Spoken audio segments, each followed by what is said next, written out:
Handog ng Radyo Pilipinas World Service ang programang Global na Tayo. Pag-uusapan, hihimayin, aalamin ang mga isyung pinag-uusapan ng bayan at dadalhin sa pandaigdigang plataforma. Global na Tayo, talakayang hindi lang pambansa, bagkus pang global community pa. Global na Tayo, dito sa Radyo Pilipinas World Service, ang online digital station ng Pilipino saan man sa mundo. Tara na, Global na Tayo!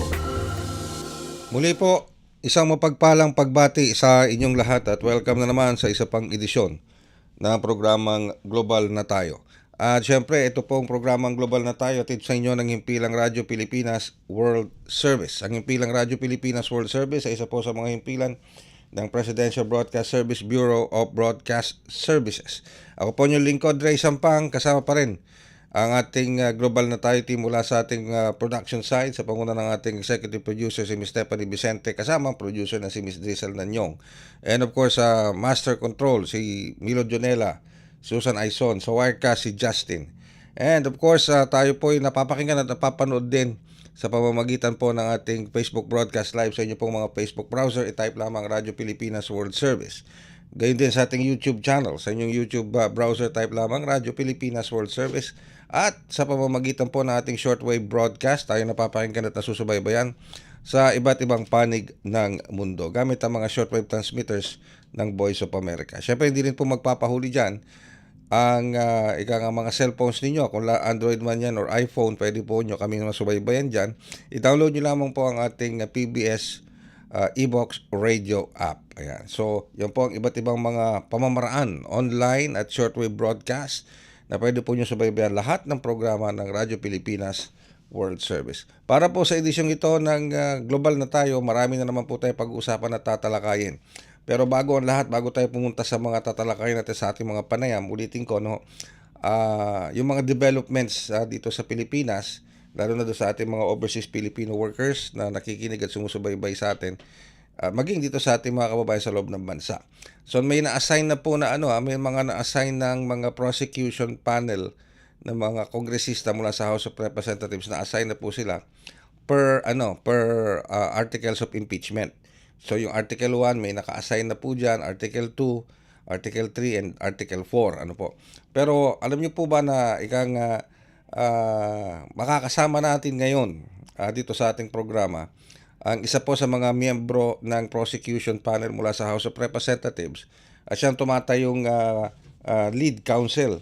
Siya pong tumatayong lead counsel para sa Article 3 ng impeachment articles laban kay Vice President Sara Duterte. Ano yung Article 3? Yung po ay ang bribery and corruption at culpable violation of the Constitution.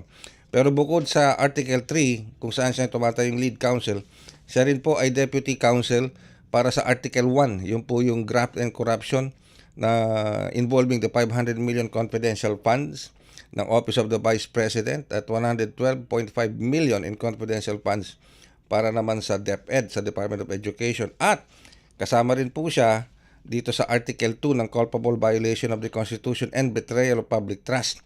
Ito naman ay dahil sa Vice President's unexplained wealth at failure to disclose statements of assets, liabilities, and net worth. Kasama na po natin ngayon sa linya ng ating komunikasyon. Walang iba kundi ang ating 3rd District Representative ng City of Manila at ika nga po miyembro ng prosecution panel mula sa House of Representatives, Congressman Joel Chua. Congressman Chua, magandang umaga po at welcome back to the program Global na Tayo. Magandang umaga po at sa lahat po ng inyong taga-subaybay. Alright. Congressman Chua, so na-assign na po sa mga mga representatives mula sa House of Representatives itong mga articles of impeachment. So sa Article 3 kayo po ang lead counsel. At ang Article 3 states na ito yung bribery and corruption and culpable violation of the Constitution. So how are you preparing for this, Congressman Chua? Well, ito naman po lahat ng mga parte ng articles, itong articles of impeachment, lahat naman po yan ay kung mapapansin nyo, naging produkto po yan. Unang-una, no 19 Council, nung kami po ay nag-imbestiga sa good government, At dito naman po nung first impeachment complaint na final noong 19th Congress, halos yan din naman po yung mga grounds, no? At ngayon sa Committee on Justice, extensively na i-discuss din naman po yan. So halos lahat naman po yan ay medyo familiar naman po tayo. Or halos lahat po kami. Kung mapapansin po ninyo, halos lahat po yan ay mga miyembro po ng Committee on Justice. Okay, do you expect sabihin na natin pong fair and objective trial ngayong bago na ang majority sa Senado? Well, yun po yung inaasahan natin dahil naman po yung kanilang sinumpaang salaysay, yun po yung kanilang sinumpaang sa tungkulin nila nung sila po ay nag-assume bilang senator judge, kung saan sila po ay magiging politically neutral or impartial, magbibigay sila ng impartial justice. At anyway, ito naman pong lahat ay susubaybayan po yan ng taong bayan, lalong-lalo na po magiging malaki po ang papel ng mga media na kagaya po ninyo. Alright. So, ano po ang nakikita niyong mga hindrances?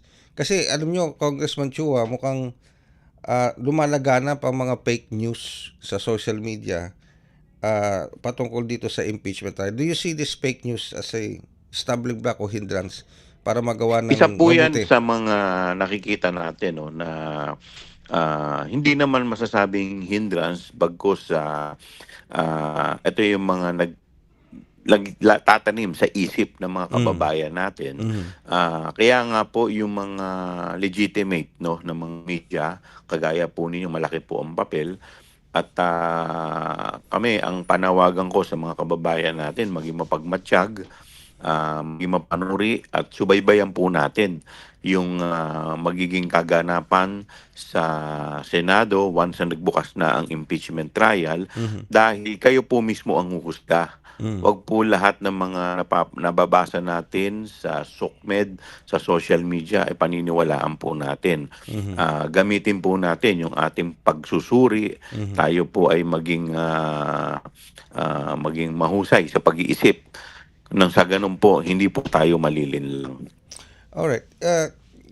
Lately, nitong pagpasok ng week na to, ano po, Congressman Chua, umugong yung usapan na baka magkaroon ng Senate leadership change, pero hindi naman ito natuloy. Pero kung sakaling matutuloy, how do you see this change? Kung sakaling magkaroon man ng pagbabago, again, sa Senate leadership, how will this affect the impeachment trial itself? Well, hindi ko po alam kung madedelay yung proseso, pero kung madedelay man, tingin ko naman mga 1 linggo lang yan. Kasi na-issue na naman po yung summon at may period, tumatakbo na yung period. May period pa rin naman yan to submit their answer. Kaya siguro sana mangyari yan within that period. So ako naman, regardless, no, kung sino po yung umupo dyan, ang hinihiling ko lang sana mabigyan kami ng pagkakataon na mailatag ng maayos ang aming mga ebidensya at sana nga ay tup din po ng ating mga senator judges yung kanilang sinumpaang tungkulin bilang senator judges na sila po ay magiging impartial. Pero nakapili na po ba ang prosecution panel o ang House of Representatives? Kasi bukod po sa members ng House making up the prosecution panel, meron din po kayong pagkakataon na mag-hire ng mga private lawyers. Pinaplano nyo rin po bang mag-hire ng mga private lawyers? Opo, may mga iba pong napili kami, pero siyempre tuloy-tuloy pa rin po yung mga volunteer. Alam nyo, nakakatuwa nga kasi may marami po dito mga nagbo-volunteer talaga. Uy. In fact, may iba pa nagpo-post pa sa Facebook na kung how they could get in touch with us dahil gusto nila talagang makatulong dito para sa bayan. So dito makikita mo yung malasakit ng mga kababayan natin. So kanina nakatanggap ako ng message na abogado, willing siya na tumulong in whatever capacity. But as sabi nga po namin, siyempre hindi naman lahat ng magbo-volunteer, sasakyan namin dahil baka mamaya, mapapainan tayo ng, Oo, oo. mga abogado. So, nasa period siyempre ibebet din po namin 'yan, sasalain din po namin 'yan. Uy, tama. Buti pala nabanggit niyo yun, ano po, Congressman Chua, hindi lahat na nagbo-volunteer. Talagang volunteer. Baka nga naman may pain, ano, para makapasok sa loob at malaman kung ano yung mga strategy na gagawin ng prosecution panel. Opo. Pero yung pagbo-volunteer in itself is a sense of nationalism and patriotism para makatulong sa bayan na malaman ang katotohanan. Opo, tama po kayo. Kaya nga po, kami nagpapasalamat 'no, sa mga abogado na talaga namang, nagbo-volunteer. Hindi lang ako, mga kasama ko lahat nakakatanggap ng mga message. Mhm. In fact, malaking bagay yung inclusion sa'min ni Congressman, Shell Jokno, Mhm. dahil alam naman natin na bukod sa kanya mismo 'no, na matagal na siya veterano na sa pagpa-practice, pero may law office din siya, na talagang Okay. nakakatulong din na malaking bagay po sa amin. Yung mga miyembro po ng mga free legal services, talagang lahat nag-uumapaw po yung aming, pasasalamat sa inyo. Okay. So, ito po, Congressman Chua, hindi ba kayo nangangamba o wala bang nagsasabi sa inyo na gawin nyo yan at sa susunod na eleksyon, siguradong baka malagay kayo sa alanganin sa susunod na eleksyon, baka mabawasan ang boto nyo dahil malaki pa rin naman ang support base nitong si Vice President Sara Duterte at ng kanyang mga kasamahan. Do you ever think of that? Are you worried about that, Congressman Chua? Alam po ninyo nung nakaraang eleksyon, yun na rin po yung sinapit ko. Kung maalala po ninyo ay, talagang katakot-takot na bashing din rin po yung inabot ko nung Mhm. ako po ay, nung dininig po sa Committee on Good Government yung aming, yung kaso po ni Vice, President. Pero sa awa naman po ng Diyos, tayo naman po ay pinagkatiwalaan pa rin ng, mga kababayan natin. So ako po naniniwala at the end of the day, yung kung ano rin po yung nilatag natin sa ating constituents, yun din naman ang mananaig. Mm. Kayo po ang lead dito sa Article 3 ng Articles of Impeachment, which includes the bribery and corruption and culpable violation of the Constitution. At ito'y may allege na yung distribution ng money gifts sa mga high-ranking DepEd officials at pagsisircumvent ng procurement and related laws. Ano po?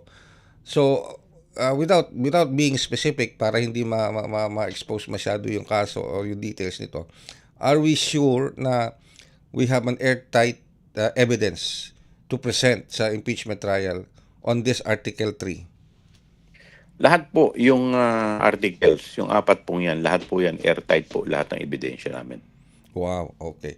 So, gaano ba kabilis sa tingin nyo, Congressman Chua, itong Well, gagawing impeachment depende trial? po yan sa, kasi hanggang ngayon nag-aabang rin po kami ng, Mm, mm, imbitasyon sa mm, Senado at mm, siyempre sila rin ang maglalatag mm, ng mga magkakalendar kung kailan po sa isang linggo kung ilang beses magkakaroon ng hearing.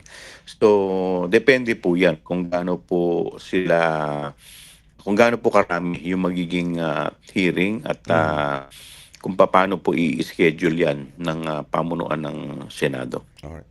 With that, Congressman Chua, maraming salamat po at may ano po bang mensahe na gusto nyo iparating sa ating mga kababayan, maging sa ating mga Filipino diaspora at mga overseas Filipino workers na matyagang nakikinig Sa at ano akin, sa atin? Okay. ang ating pong, panawagan sa kanila ay maging mapagmatyag. Kailangan po natin yung, kanilang, suporta dito. Dahil ito pong usapin dito ay, hindi po 'to usapin ng pera namin, ito po ay pera ng taong bayan. Kaya lahat po tayo dapat ay, nagiging mapanuri at nagbabantay dito po sa impeachment na gaganapin. With that, Congressman Chua, maraming salamat po as usual sa pagbibigay nyo ng oras dito sa ating himpilan at sa ating programa. More power po sa inyo. Thank you very much, Congressman Chua. Mabuhay po kayo. Ang ating pong 3rd District Representative ng Siyudad ng Maynila, Representative Joel Chua, at miyembro ng Prosecution Panel, 11 member o 11 team member ng House of Representative Prosecution Panel. Siya rin po ang naitalagang lead counsel para do sa pangatlong article ng impeachment ito pong bribery and corruption and culpable violation of the Constitution. Pero alam niyo po, hindi lang po tatlo yan eh. Apat, kung di ako nagkakamali, apat po yan na articles of impeachment. Okay? Apat po yan na articles of impeachment. Una po yung Article 1, backtrack lang tayo. Article 1, graft and corruption doon sa 500 million confidential funds ng Office of the Vice President. At yung 112.5 million in confidential funds dito sa Department of Education. Yung Article 2, culpable violation of the Constitution and betrayal of public trust. Ito naman ay kinapapalooban ng unexplained wealth at hindi pagdidisclose ng SALN o Statement of Assets and Liabilities ni Vice President Sara Duterte. Yung Article 3 ng impeachment is ito pa nga pong bribery and corruption and culpable violation of the Constitution. At yung Article 4, ito po yung pag-aakusa ng culpable violation of the Constitution, high crimes at betrayal of public trust. Dahil nga po sa, maalala nyo yung video na pinost ni Vice President Sara Duterte na nagbanta na may mga namutawi sa kanyang mga labi na pagbabanta na laban kay Pangulong Ferdinand Marcos Jr., First Lady Liza Araneta Marcos at dating House Speaker Martin Romualdez. So antabayanan po natin yan at yung mga kaganapan na yan sa Senado para sa pagsisimula ng impeachment trial. Although nag-convene na po ang Senado, yung actual trial, yung simula, we still are monitoring and are waiting for any developments. Ay, may development pala. Si Congressman Zia Alonto Adyong ay naitalaga naman ng House of Representatives bilang spokesperson ng House of Representatives Prosecution Panel. Kami po ay magbabalik makalipas ang ilang paalala. Noon, pag may nagkasakit sa pamilya, agad may pangamba. Hindi lang dahil sa sakit, kung hindi dahil sa takot kung saan kukuha ng pampagamot. Mahal ang gamot. Nakita at naramdaman ito ni Pangulong Ferdinand Marcos Jr. Kaya iniutos niyang ilapit pa ang tulong pangkalusugan sa bawat Pilipino. Sa PhilHealth, ipinagkatiwala ang pagtutok para maging tunay na serbisyo ang kautusang ito. Kaya nagtungo ang Pangulo sa General Santos City para masigurong umaabot sa mga tao ang mga programa. Mr. President, pwede payakap. Tulad ng Yakap program para sa agaran at libreng check-up, screening, x-ray at lab tests. Mayroon ding programang gamot na nagbibigay ng hanggang 20,000 pesos na libreng maintenance medicines. Ang yakap, by the mere word, yakapin para mailayo sa sakit. Kinabit na rin namin yung availability ng gamot at saka ng basic lab. We're hoping bumaba rin yung ating kailangan ma-hospital. Ginagawa natin mga paraan, maagang nagpapatingin para hindi na uabot sa malubhang sakit. May dagdag suporta sa dialysis para sa tuloy-tuloy na gamutan ng mga tulad ni Leo na 3 beses isang linggo ang dialysis. May tulong din sa cancer treatment ang mga tulad naman ni Maribeth para hindi maputol ang laban dahil lang sa gastos. Pinalawak din ang maternity coverage para sa normal delivery, cesarean, pati prenatal at postnatal care. Ikalat natin yung balita para alam ng tao kapag may karamdaman sila, meron silang gustong patignan, yung anak nila, whatever, meron silang pupuntahan. Sa buong bansa, tuloy-tuloy ang trabaho, isa-isang inaayos ang mga bagay na nagpapagaan sa buhay ng mga Pilipino. Ngayon may PhilHealth, may tulong. Hindi lang ito benepisyo, kung hindi ka panatagan para sa bawat pamilyang Pilipino. Sumusubaybay sa programang Global na Tayo dito pa rin sa Impilang Radyo Pilipinas World Service. Alright, samantala, iwan muna natin yung mga kaganapan sa Senado at sa impeachment trial sapagkat tututok naman tayo dito sa isa pang magandang kaganapan na ika nga po dito sa Pilipinas, lalong-lalo na sa mga hakbang ng pamahalaan sa pangunguna ni Pangulong Ferdinand Marcos Jr.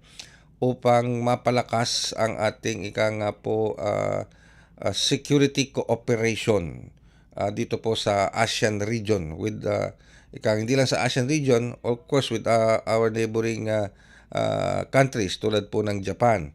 At ma-establish din po yung maitatag ang isang resilient energy supply sa likod po ng mga nangyayari ngayon sa gera sa Middle East. Dahil ang Pangulong Ferdinand R. Marcos Jr. po ay magtutungo sa Japan para sa isang state visit ngayong linggong ito. So, alamin po natin ang pananaw dyan ng ating Foreign Affairs and Security Analyst. Kasama na po siya natin kahapon at itutuloy natin ang usapang ito. This is a continuation of our discussion.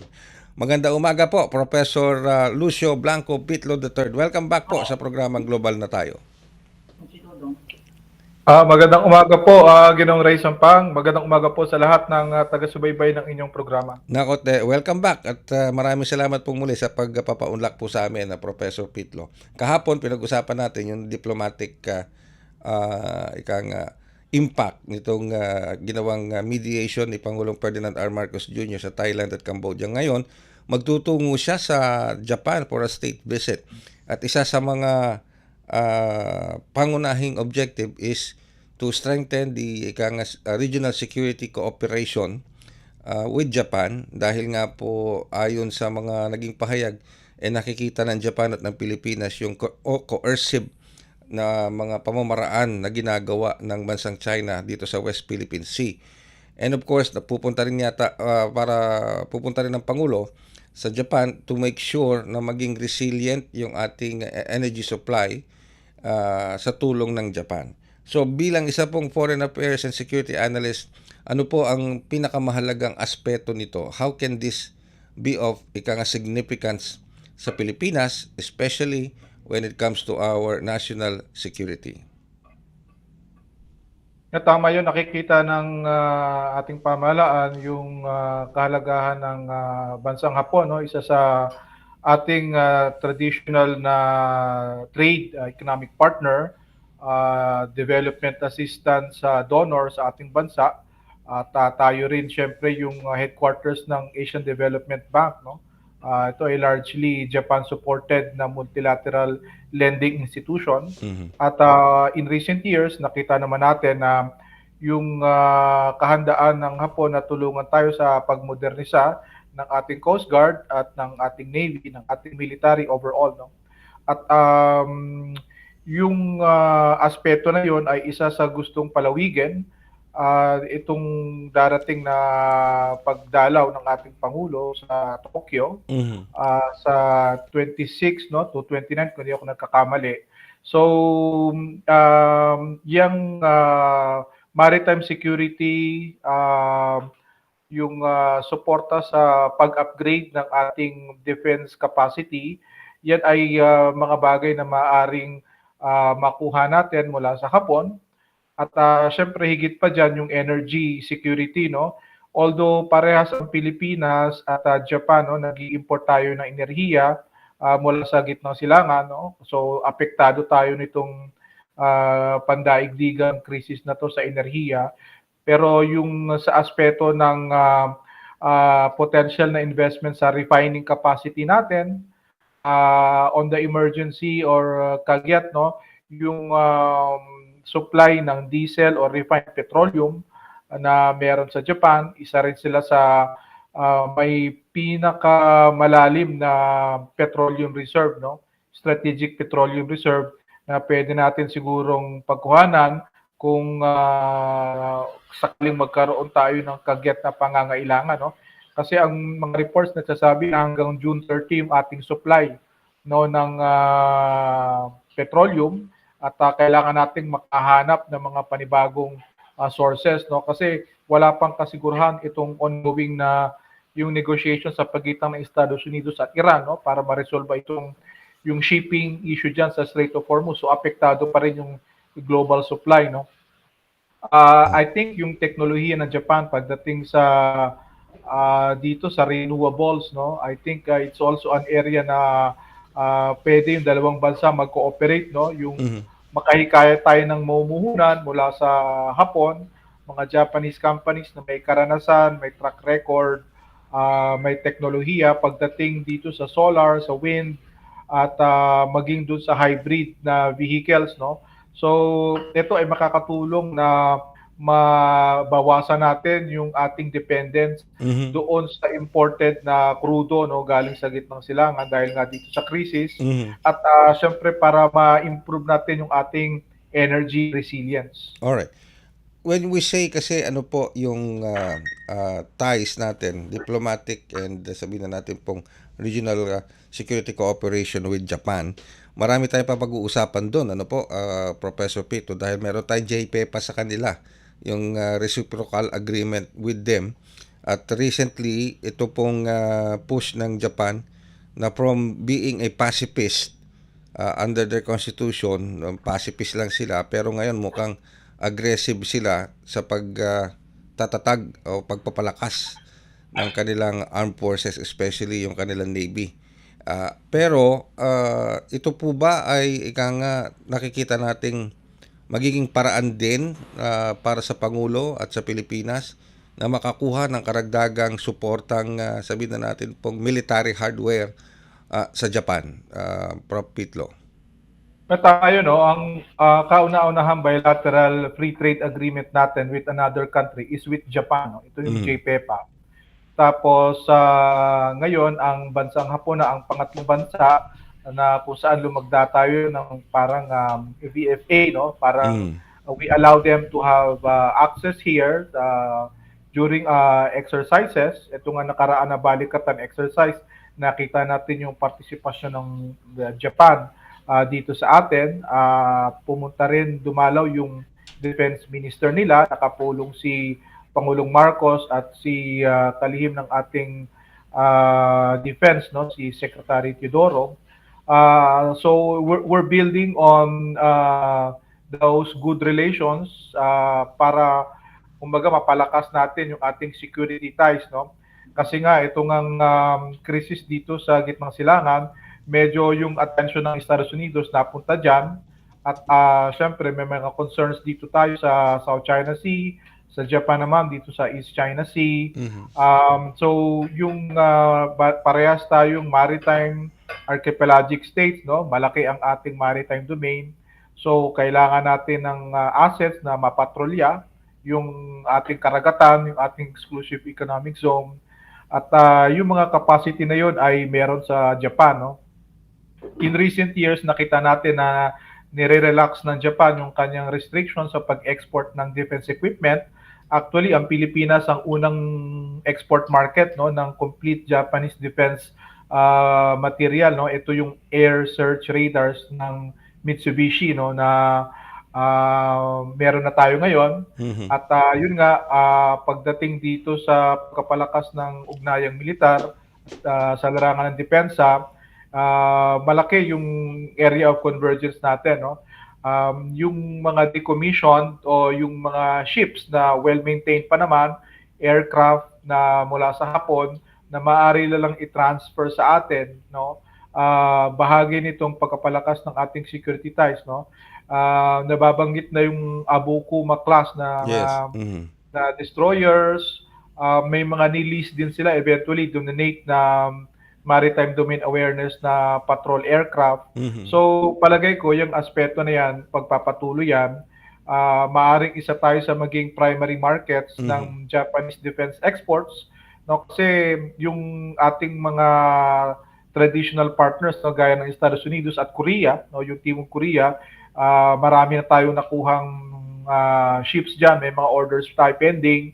So yung pagpasok ng Japan diyan sa aspeto ng military hardware makakatulong sa atin para ma-diversify natin yung ating suppliers at syempre makahikayat din tayo ng mumuhunan, hopefully hindi lang sa civilian manufacturing natin kundi pati na rin siguro doon sa ating indigenous na aerospace and defense industry, no? So tingnan natin kung ano yung magiging mga kumbaga i-takeaways, no, yung dito sa darating na pagbisita ng ating Pangulo sa Tokyo. Alright.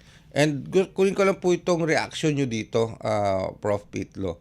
That the President was quoted as saying, I think sa isang sa isang briefing o sa isang event, na ang Pilipinas, the Philippines is still adheres to the one China policy.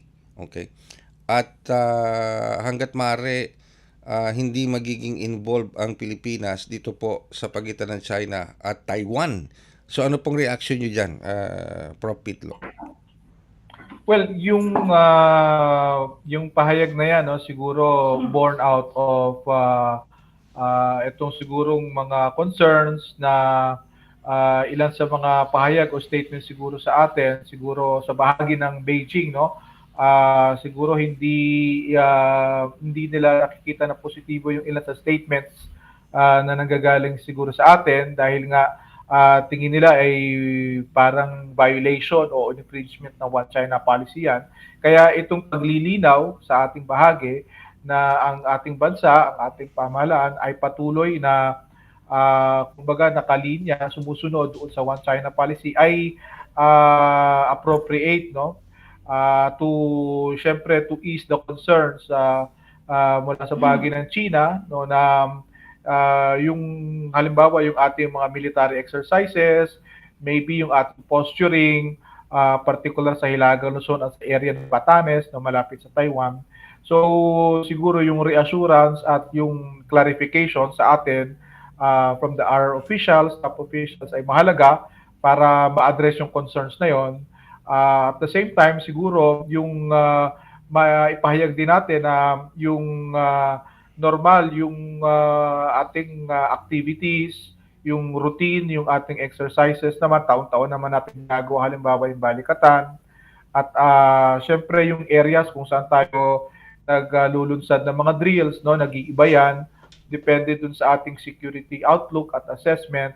So, palagay ko yung reassurance at the same time yung clarification from our top officials are helpful, no, para yung kumbaga yung mga agam-agam o yung mga rumors o reports na hindi nakakatulong sa relasyon natin sa ibang bansa ay kumbaga ay ma-put to rest. Alright, hindi naman po yan sabihin natin na yung pahayag na yan ng Pangulo ay hindi naman yan sabihin natin pagsuko o pag-concede dito sa relationship natin with Taiwan, sapagkat may relationship din tayo sa Taiwan dahil napaka-libu-libong mga OFWs po ang nagtatrabaho sa Taiwan. Tama po yun. No? Meron tayong One China policy na sinusunod natin. Meron tayong informal relations with Taiwan. Meron Taiwan Economic Cultural Office sa ating bansa.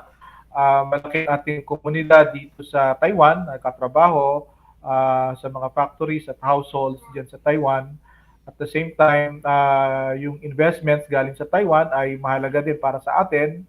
At syempre yung proximity natin sa Taiwan, napakahalaga niyan kasi kung ano man ang mangyari sa Taiwan, maaring maapektuhan siguro niyan yung ating seguridad diyan sa bahagi ng Batanes at Hilagang Luzon. Palagay ko doon nagagaling yung ating Pangulo, no, yung concern niya na itong tension dito sa cross-strait, no, sa pagitan ng mainland at ng Taiwan ay maaring magkaroon ng bearing, no, dito sa atin na kumbaga ay nais nating ipahayag na sinusuportahan natin yung dialogue at sana maiwasan yung conflict, no, sa pagitan ng dalawang panig ng yung Taiwan Strait kasi kung aabot doon yung syempre yung evacuation ng ating mga kababayan, no, na nagkatrabaho sa Taiwan, yan ang pinaka priority natin kung sakaling magkaroon ng conflict diyan sa area na yan. At pangalawa, ma-ensure na yung conflict ay hindi aabot sa atin. With that, Prof. Pitlo, maraming salamat po sa oras na pinagkaloob niyo sa amin. Thank you so much, Professor. Maraming salamat po, mabuhay po kayo at ang inyong programa. Ang ating pong Foreign Affairs and Security Analyst, Professor Lucio Blanco Pitlo III. Magbabalik pa rin po kami makalipas ang ilang paalala. Mabilis ang trivia, dagdag talino. Heto na ang Dagling Kaalaman. Alam nyo ba, sa mga PhilHealth covered cases, mayroon ng zero balance billing o no balance billing. Paano ito gumagana? Simple lang. magpa-admit sa ward ng DOH accredited hospital. Ipakita ang PhilHealth ID o MDR, pati na rin ang government issued ID at admission documents. Dumiretso sa PhilHealth Help Desk para sa verification at processing. At paglabas mo ng ospital, covered na ng PhilHealth ang room and board, doctor's fees, lab tests, operating room, at gamot mula sa pharmacy. Layunin nito ay mas pantay, abot kaya, at tuloy-tuloy na serbisyong pangkalusugan para sa lahat ng Pilipino. Kaunting kaalaman na malaking dagdag talino. Abangan muli ang susunod na Dagling Kaalaman. Mas pinadali na ang government transactions sa tulong ng eGov.ph Super App. Pwedeng-pwede mo nang magawa ang lahat ng ito. I-download ang eGov app sa iyong smartphone o tablet mula sa App Store o Google Play Store. Pagkatapos, ilagay ang iyong mobile number at i-authenticate gamit ang one-time PIN o OTP para marehistro ang iyong account. Saka ilagay ang iyong mga pangunahing impormasyon at kumpletuhin ang facial recognition technology para sa verifikasyon ng iyong pagkakakilanlan. Para sa mas mabilis at mas maayos na serbisyong panggobyerno, gamitin na ang eGov.ph Super App.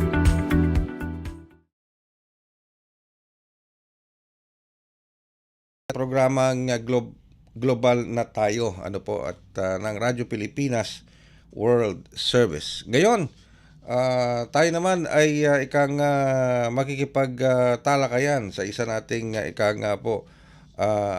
kababayan associate professor mula sa Rabdan Academy. Ayan, via Zoom po ito. Ito po kasi medyo dito sa parteng ito ng ating programa, tayo naman ay magbibigay focus at atensyon sa kalagayan ng ating mga overseas Filipino workers sa ating Filipino diaspora na nakikipagsapalaran sa ibang bansa, na nakikipagsapalaran para sa kanilang mga mahal sa buhay. Itong mga Filipino educators natin. Bukod kasi sa mga medical professionals, yung iba pa hong mga profesyon dito sa Pilipinas na in demand din o nakaka-penetrate din sa labor market ng ibang bansa maging sa Middle East ay ito pong mga guro o mga educators. Pero ano nga ba ang pinagdaraanan ng isang Filipino educator sa ibang bansa, lalo na sa Middle East, kung ikukumpara sa ibang profesyon tulad ng nursing, tulad ng mga engineers, tulad ng mga musicians, malalaman po natin yan at paano sila nag-excel, ano yung mga kinakaharap nilang mga problema. And despite the challenges, nag-excel pa rin ang ating mga Filipino educators. How are they doing that? Paano natin malalaman yan? Tutulungan po tayo dyan ng ating Associate Professor from Rabdan Academy, Dr. Rex Bacara. Dr. Bacara, magandang umaga po at mula dito sa Pilipinas. At welcome back sa programang Global na Tayo. Magandang umaga, Mr. Ray. At kinagagala ko pong makita kayo uli at mapunta dito sa iyong programa. Alright, it's also indeed a pleasure to have you back, Dr. Rex, dito po sa ating programa. So, alam nyo, it caught our attention dito sa isang article na nilabas ninyo, post na nilabas ninyo na itong ating mga Filipino educators na nasa ibang bansa, particularly sa UAE, not only survive, but excel. Bakit nyo po nasabi yan? Bakit po nyo nilabas yan? At ano po naging basihan nyo para ipahayag yan? Mr. Ray, nang sinulat ko po yung post na yon sa social media ko, ang layunin ko po ay bigyan ng, kumbaga tinatawag na tips yung ating mga faculty members or teachers or educators or professors na nandito sa Middle East, hindi lang dito sa Middle East, kundi sa ibang panig ng mundo. So, nasabi ko po na pwede tayo, mga Pilipino, na maging global, na pwede tayong mag-excel worldwide. Pero, kailangan ng disiplina, kailangan ng pag-aaral, at ito yung experiences ko sa mga mahigit na 20 years or 19 to 20 years na stay ko dito sa UAE, na nakasalamuha ko yung mga iba-ibang lahi, iba-ibang klase ng estudyante, ibang antas ng estudyante, nanggagaling sa ibang background at values. Yun po. Alright. Pero, ano ba yun? Before I go to the to the success ng ating mga Filipino educators and how do they become successful sa area nila? Meron ba kayo nakita mga challenges na kinakaharap ng ating mga Filipino educators? Mr. Ray, mabutit na sana tanong niyo po yun, yung mga challenges na yun. Kasi lahat naman tayo nagsisimula dito, talagang maraming challenges. Lalo na ako galing akong monasteryo bago pumunta dito sa UAE. So, nasabi ko dati sa inyo po, monk po ako dati. So, wala akong kaalam-alam sa mundo. And then when I came to the UAE, I realized that one, it's not just that I didn't have a good view of how the world operates, but also because I realized that being Filipino, isang malaking challenge sa akin, lalo na nasa industry ako ng education. Dito sa UAE, Middle East, for example, Filipinos are known in the services. Nasa mga staff tayo, secretaries, nasa mga restaurants, hotel industry. Of course, we have nurses and engineers as well, very popular industries. Pero ang educators, hindi masyado dito. So, sabi ko, kung mawawalan ako ng trabaho dito, dahil nga hindi tayo, kumbaga, mabenta usually as an educator, saan ako pupunta? Ang puso ko nasa pagtuturo.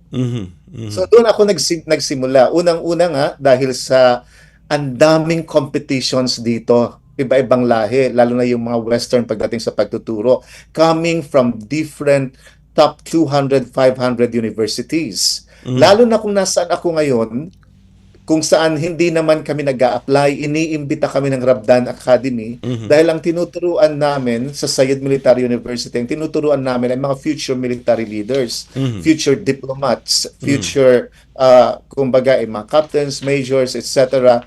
So, ito yung mga trinitrain for 3 years, 3 to 4 years para maging leaders nila sa government, sa military. So, ang kinukuha dito, ang iniimbita nila, ito yung mga nanggagaling sa top, as I said before, around top 200 universities. Okay. Isa yon sa balakid o challenge.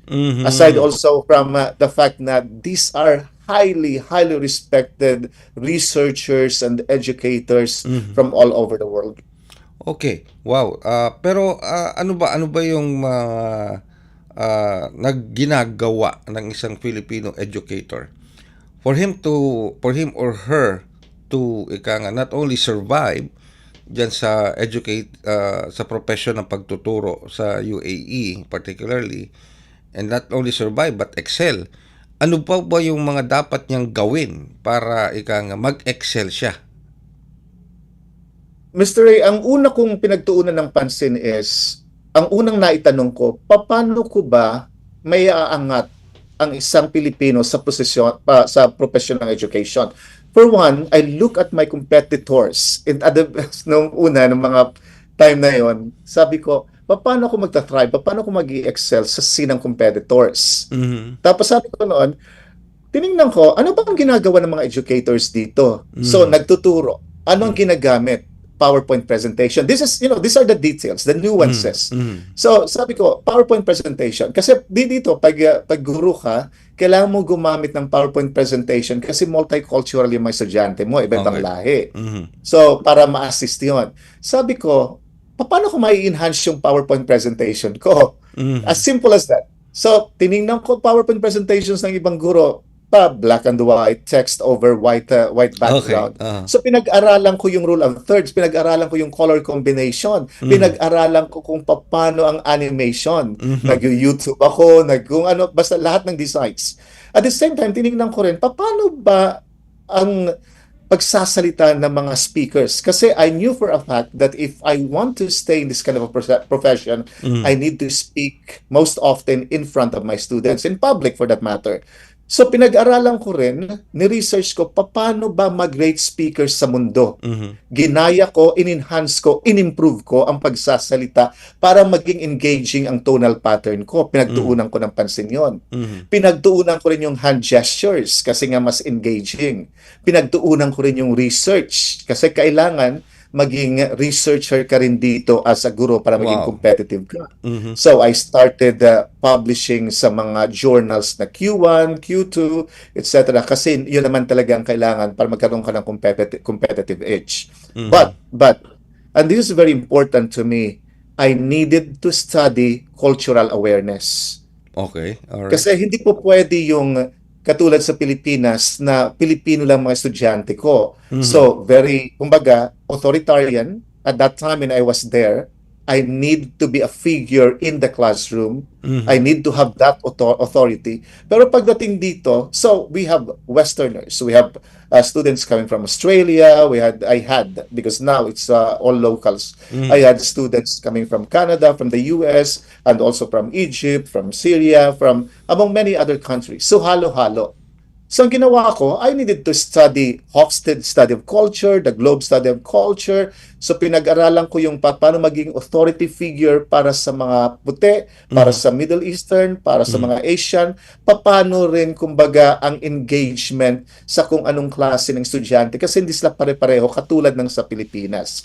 A certain form of flexibility and understanding how to listen to the students, yun ang nag-angat sa akin, kumbaga sa antas ng pagkakakilala dito sa UAE. So, you mentioned flexibility at antas ng pagkakaintindi o pagkakilala sa mga estudyante coming from different backgrounds, cultural backgrounds. How were you able to adapt to that? Siyempre, pag sinabing Filipino educator ako, kailangan ba Filipino educate sa group lang ng Filipino educator ako nakapaloob o I have to go out of that bubble, go out of that comfort zone and mix with other cultural groups, Dr. Bacara? Yes, Ray. Ang kailangan mong gawin talaga is one, okay, as you mentioned, flexibility. You need to have that kind of a heart that you are not just teaching Filipino students. That these are students with different needs coming from with different values coming from different backgrounds. And the only way to know that is to have that kind of a passion to continually, really continually study, be educated, and have knowledge. Hindi ka po pwedeng punta ka sa ibang bansa at dala-dala mong diploma na in a way, in my experience, hindi ko naman sinasabi na hindi importante. Pero yung diploma ko sa Pilipinas, hindi naman talaga siya nag-matter. Nang una ko pumunta dito, nag-matter na lang siya dito ngayon kung nasaan ako because they're targeting global educators coming from top 200 universities. Pero nang una kong pumunta dito, yung diploma ko, hindi ko maikukumpara sa iba. So, nang tumuntong ako sa UAE, kailangan kong mag-focus sa pag-aaral. Kailangan kong i-enhance, continuous yun. Nasa puso ko yun. Hindi ako po pwede na nasa isang, kumbaga nasa bubble na yun, katulad pagkakasabi mo. I can't be in that bubble. I really needed to research, to look into the different aspects, growth, and study. In fact, nung nagpunta ko dito sa UAE, mas nagsunog ako ng kilay sa pag-understand ng kultura ng Middle East at sa pag-understand kung paano maging isang excellent na guro kesa sa iba, kesa nung estudyante ako sa Pilipinas. Despite the challenge, I'm actually, and this I could say, humbly and proudly, I'm able to reap, the fruits of the labor. So, Dr. Bacara, maski na doctor ka na pala, maski na may philosophy or masteral degree ka na, hindi para na humihinto doon ang pag-aaral ng isang guro. Tuloy-tuloy lang, especially in your situation, lalo na kung nasa ibang bansa ka and you're teaching multicultural classes. Opo, Mr. Ray, yung diploma mo, yung certificate mo, they are doors. They will open opportunities. But they do not guarantee that you will forever be employed. You know how it is with situations. They will not guarantee that you will excel these diplomas, these certificates. But what could really guarantee is your desire to learn more and to understand, as I said, the multicultural aspect of my field of study. Okay. Ano pong maipapayo ninyo sa ating mga Filipino educators na nandito ngayon sa Pilipinas who are planning to teach abroad, especially sa Middle East o sa Europe o saan mang lugar? Anong advice ang pwede nyo ibigay sa kanila for them to be successful and excel and not only survive? Okay, para sa mga nakikinig po sa dito, based on my experience again, I'm saying this always is based on my experience because not all experiences are the same. But I think I've realized, I discovered the formula that we as Filipinos, we really can be excellent. But the technique is to make sure that you focus on that field of study of yours. Kahit ano pa yung field mo, kung nasa nursing ka man, nasa engineering ka man, kung nasa education ka man, para sa akin, concentrate, focus on that one field. And for me, it's going to be education. And enhance everything related to that field. Sinabi ko ito dati, ako educator, ano yung kailangan kong gawin to excel as an educator? So PowerPoint presentation, tonal pattern, voice, be confident, research, anything that's related to the profession should be better than the others. And you're doing it. Okay? Precisely because you're proud of being a Filipino. You're capable of being global. But that's one, and very important one, by the way, continuous growth, continuous enhancement of your talent, of your intelligence, and your skill. But the other one is, as I already mentioned before, a thorough understanding of the culture of the place that you're in. Dahil kung ano may yung nakagawian mo or natin sa Pilipinas, hindi po pwedeng yun din ang dadalhin mo dito. Iba-ibang klase ng estudyante, iba-ibang klase ng colleagues, iba-ibang klase ng values.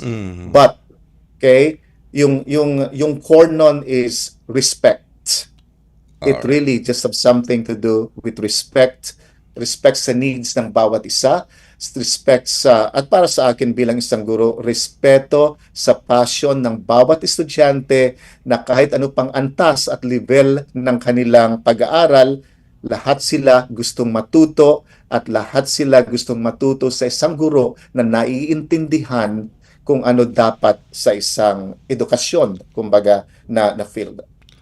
With that, naku talaga naman, maraming salamat po, Dr. Rex Bacara, sa oras na pinagkaloob nyo sa amin dito sa ating programa. And again, for that professional and deep insights on the matters being discussed, especially sa ating mga educators na nagtuturo sa iba't ibang panig ng mundo, especially dyan po sa inyong lugar sa United Arab Emirates o sa Middle East o nasaan man sila. These words coming from you, itong mga insights and information, is a lot of help. Hindi lang para sa mga nagtuturo ngayon sa labas ng bansa, maging dito sa mga educators sa loob ng bansa ng Pilipinas who are planning to expand their career outside of the Philippines. Maraming salamat po, Dr. Bacara. And I hope this will not be the last time na makakasama po namin kayo sa programang Global na Tayo. Opo, Mr. Ray, at isang minuto na lang po, Mr. Ray. Sige, go ahead Imbitahan ko po lahat ng mga Pilipino dito sa UAE. Meron po tayong kalayaan, okay? Celebration of Independence Day sa May 13. At inimbitahan ko po sila, magsama-sama po tayo sa Trade Center. At ikinagagalak ko pong i-share sa inyo. Hindi ko pa po ito sinishare sa iba. Okay. Pero naka-receive po ako ng information coming from Gawad Pinoy and the Embassy of the Philippines. They're giving me an award for excellence in higher education ng Philippine Embassy dito sa Pilipinas. Congratulations, Dr. Thank you. Well-deserved recognition and award. Congratulations po, Doc. Speaking of that, pinapabati nga pala kayo ni Ares Gutierrez. Ayan, nag-message ka. Ares. Kaibigan ko yun dito. Yeah. Very good person. Intelligent person as well. Thank you po, Mr. Ray. Congratulations, Dr. Rex Bacara. Well-deserved recognition and award. And I hope hindi lang yan ang matatanggap mong mga recognition and award galing sa Philippine government, sa embassy at sa iba pa, maski sa UAE government and all organizations na talagang makikita yung contributions mo. Maraming salamat po, Dr. Bacara. Maraming salamat po. Alright, si Dr. Rex Bacara, ang ating Associate Professor mula sa Rabdan Academy. At sa pamamagitan po ng ating panayam na yan kay Dr. Rex Bacara, tayo po ay magpipindid na ng isa pang edisyon ng programang Global na Tayo. Sana po ay nakapagdulot kami, nakapagatid kami sa inyo na mahalagang impormasyon dito sa ating programa. Mga impormasyon na magagamit po ninyo para madagdagan ng inyong kaalaman at yung mga kaganapan na nangyayari dito sa loob ng bansa, maging sa labas ng ating inang bayan. dahil sabi ko nga, global na tayo. Sa ngalan po ng ating mga nakaagapay sa ating global na tayo team mula sa ating production side, ang ating executive producer si Stephanie Vicente, namimiss niya na si Jerome. And of course, producer si Miss Drizzle Nanyong. Nga pala, good ko nanonood ka man, Jerome. Hello, at sabi nga ni Steph, nakatatlong report ka kagad. Okay, talagang nakamonitor siya sa'yo. And of course, sa engineering side, sa Master Control, si Milo Jonella, si Miss Susan Aison, sa Wirecast, si Justin.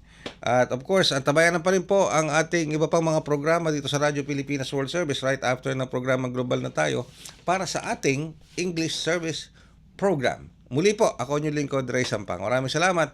Hanggang sa susunod na edisyon ng Global na Tayo. Handog ng Radyo Pilipinas World Service ang programang Global na Tayo. Pag-uusapan, hihimayin, aalamin ang mga isyung pinag-uusapan ng bayan at dadalhin sa pandaigdigang plataforma. Global na Tayo, talakayang hindi lang pambansa, bagkus pang global community pa. Global na Tayo, dito sa Radyo Pilipinas World Service, ang online digital station ng Pilipino saan man sa mundo. Tara na, Global na Tayo.